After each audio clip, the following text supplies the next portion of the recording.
We are going to Otobalon refugee camp. It's Tuesday morning, September 26th. And with me, I have Milton. Milton, can you tell me a little bit about yourself? Alright, I'm Milton. I'm English language trainer in Coxswater Government College. I'm working for the orphans there, and I'll try to teach them. I'll provide some education, and I'll try to make them aware about their rights and what will they do in difficult situations. That's great, wonderful. And I have Salim from Bangladesh, from Dhaka. By the way, we are in Cox's Bazar, where the refugee camps are. Salim has been working for us at the think tank, and he's come from Dhaka.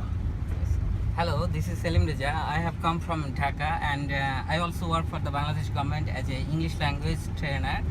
So now we are going to Kutabalong camp to visit the Rohingyas.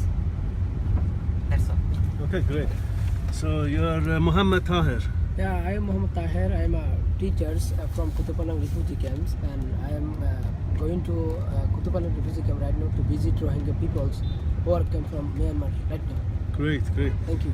You're welcome. And you, Anis? I am Anis. I am from Myanmar. I am now fleet to Bangladesh. I am now living in refugee camp.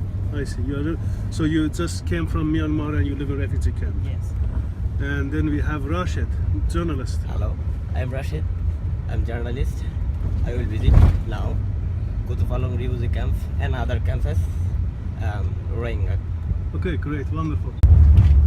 Okay, Milton, please tell us about the other refugees in refugee camps. So we all knew that there are a lot of Muslim refugees, but still there are Hindu refugees too, Hindu Rohingya. Please tell us about it.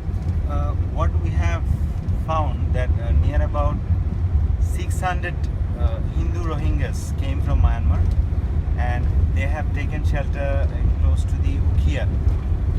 And there is a poultry farm, and inside the poultry farm, all of them just took shelter. They are staying there together, and food and shelter have been provided by different kind of organizations.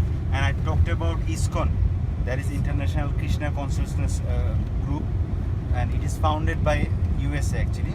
They came there and they started supporting both the groups, the Muslim Rohingyas at the same time Hindu Rohingyas there, and they provided food. And I have seen some other non-government organizations, NGOs are also working here, and they are helping them.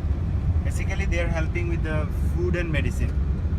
That is so far done, but no part of any kind of NGO has worked. Just black has been started water sanitation. I see. I'm just thinking about one thing, that no other non-government organizations from Bangladesh started teaching them any kind of making them conscious about health and education. Simply, they are providing their basic need, food and shelter. So the Myanmar government, they basically persecute anyone as long as they are Rohingya. They don't care about their religion. They could be Christian, they could be Hindu, they could be Muslim. It is not about the religion. It is about the caste. What type of group of people you are. Basically, we are talking about ethnic cleansing based on their ethnicity. Suppose I'm Rakhine. Yes. In that case, they will not touch me. If I'm Rohingya, whoever, I'm the army officer even, I'll be just thrown down by them. That could be the case.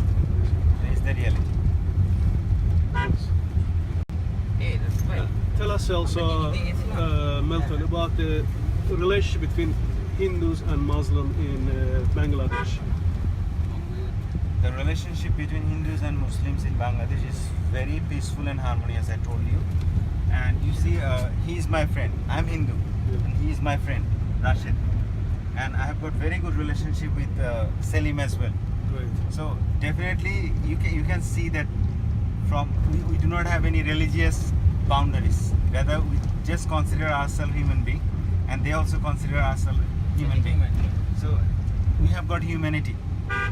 From 1971, when we were born as a nation, like Bangladesh, the Government Republic of Bangladesh, from that time on till now, there is no religious riot, like there is no war, civil war I should say, between Hindu and Muslims.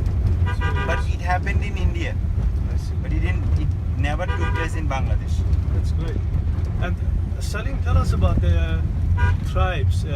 So there are a lot of tribes here, and how government ensures that there's no discrimination when it comes to hiring and so on.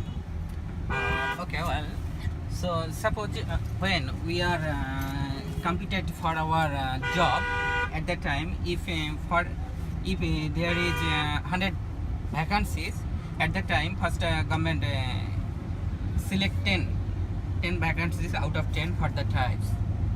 Okay, and also there is another part for the 10, like for the government The government special quota. special quota. And if when the general quota get 80 marks, at the time the tribes, if the tribes get 50 marks, they can Get selected. I see. for the job. And how many So tribes in are there here? 13 tribes?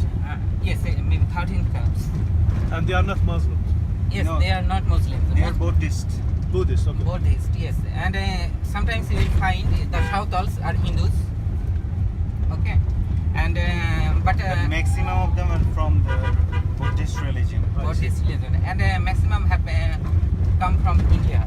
I see. So we have 15 tribes of Buddhists, we have Hindus, and government ensures that there is equal opportunity for all of them. Yes. Yes, And exactly. this is amazing to see in a country, one of the poorest country in the world, that has ensured the basically equality and basically avoided discrimination based on ethnicity and religion. And then we have Myanmar persecuting people based on their religion and their ethnicity. Big difference. So we just joined by Abul Kalam. He's an activist. He's a Rohingya, and he's been working with some refugee organizations, UNHCR. So tell us about yourself. Who are you? What's your name? I am Abul Kalam Azad, and I am a registered Rohingya refugee from Myanmar. So Azad, actually I am a school teacher. I teach English department, and I sometimes in my free period actually work for my nation Rohingya. I just try my level best to help those who are very suffering in very much exigent circumstances, I see. and I would like to touch them in their needs. This is my common views that how can I help I see. the nation. So where are we now here? Tell us about this area. Now we're going towards Balokali, on the way to Balokali, and we'll reach Balokali within 10 minutes. What is Palokali? There is a camp, maybe. Makeshift camp, new settlement of the new influx, those who arrived in recent influx. I see. And Yeah. tell us some of the important issues that refugees are facing now. Okay, in my view, what the Rohingya are facing as a most important circumstance here is their food, medication, shelter, water, etc. And they also facing of the scarcity of the clothing. They don't have enough clothes, food, medical access, and education access, etc. These are And the I heard barriers. there are a lot of abandoned children or orphans. Yeah. Tell us about that. Okay, what I know about the orphans and fathers, mothers, parents, children are available here. Actually, they don't have any access to have any shelter, any cooperation from any NGOs, particularly UNHCR, Bangladesh government, and other NGOs. They are totally helpless. They don't have any tools to have any cooperation. I see. What are they doing now? Actually, they don't have the shelters, but some of the neighbors, taken care of them. So Bangladesh people seems to be very helpful. Yeah. Helping the visitors. Yeah, that's sure. Bangladesh, we're ever indebted to the Bangladesh government and other, its public also. I see. They're helping us too much than Very good. ever. That's very good. I'm glad to hear that. Yeah. And where these people sleep at night, like, do they have shelter enough for all of them? Actually, they don't have any ready-made or any constructed shelter to sleep. Most of them are sleeping on the way in open sky.